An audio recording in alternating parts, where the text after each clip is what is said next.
Naka-record na? Oo. Hindi man lang tayo Naririnig ba nakamute. tayo? Settings mo. Oo. Tingnan mo sa settings. Ay, wala na. Okay na to? Narinig tayo ah. Sige. Narinig tayo. Ay na siya. Start ito start ko na to Tawagin ko na. I-save mo ko pag ano. Ikaw.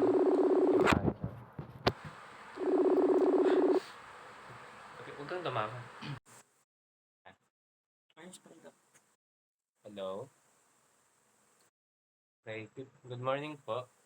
I am Joshua Diloy. This is... Kailan ka? Angelo Harapa. Set up. Rosemary po. Okay, so today po, we are going to interview you para malaman po yung life po ng OFW worker. So okay lang po ba na magtanong po kami sa inyo? Okay. So, madalas po ba kayong makakita ng OFW Filipino worker dyan over the years? Madami, okay. So, what did working abroad... Ano pa?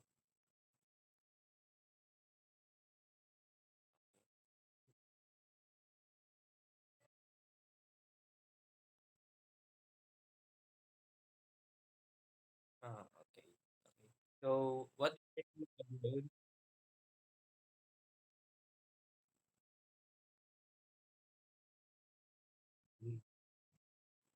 Okay.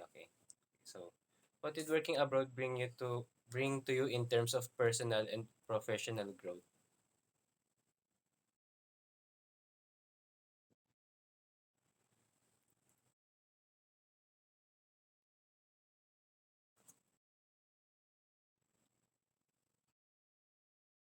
Mm.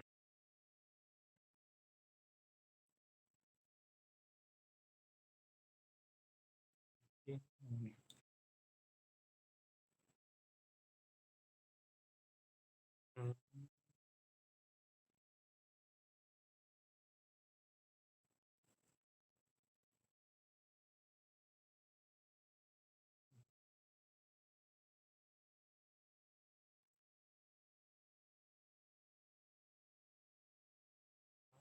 Okay. So ikaw na. Conflicts po, were there conflicts po during your work period in other, ano po, in your countries po dyan?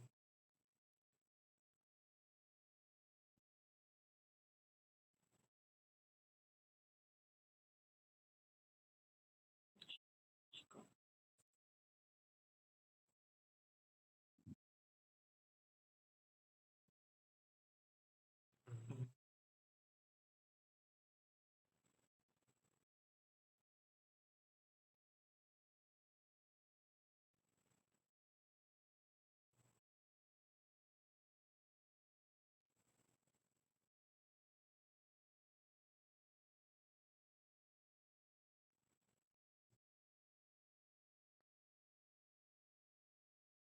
Mm.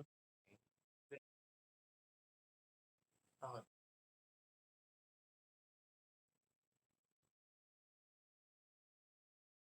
Mm. Then, ano po, how did you handle yung cultural difference po dyan? Saka, workplace nyo po?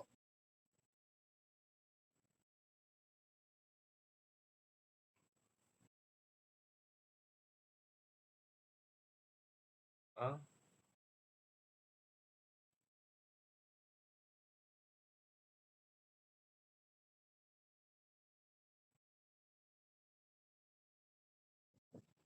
Mm. Pwede din pala.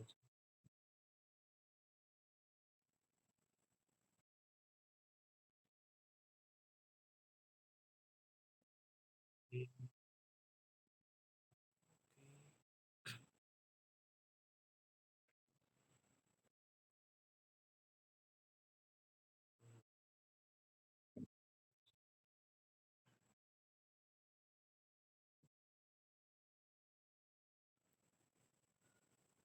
Okay.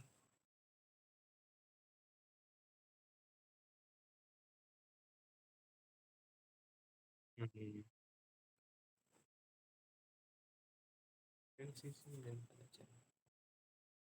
Okay, so ano po, next question po is, how does your work contribution affect the company or the organization in which you are employed po?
Could you give me an example po of how a typical workday goes and how it relates to the larger functions of the job?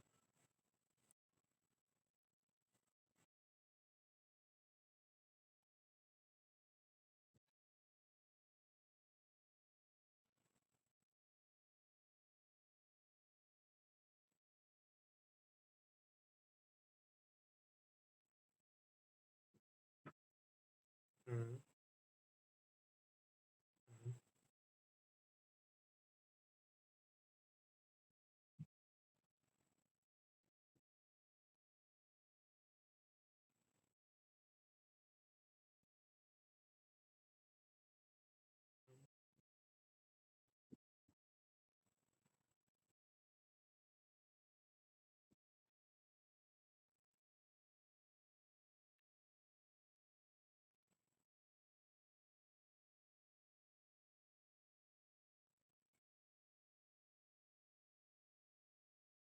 Mhm. Mm. What was your initial motivation to work abroad po?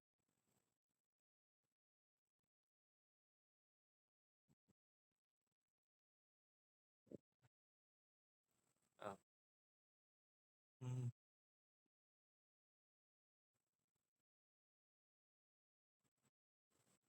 mm, Ah, okey. ano po yung mga experience niyo po like living and working in another country?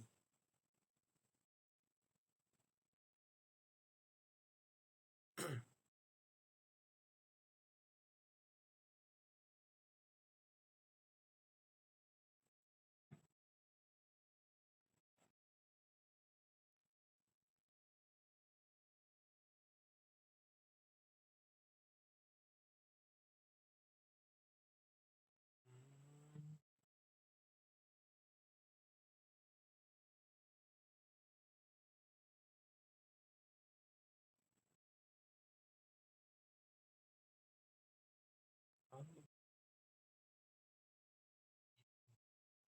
mm.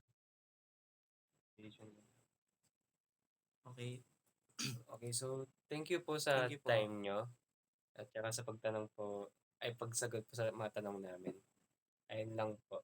Okay, thank Okey, you po. thank you po. Sige pa. Ay, Ay, okey okay na lang po, po. okey na po. Okey, ba-bye. Bye-bye po. Thank you. Wala man lang kiss. Grabe na. Nonchalant kasi. Kala ko, talaga. Di ba sabi ko sa pinag-aaral? Talaga Naiyak naman. naman ako dun. Siya magbayad ng tuition ko. Ayun na. Ay, electric Nice, fan, init. nice. Ang init nga eh. Pero tinagal ko kasi itong ini.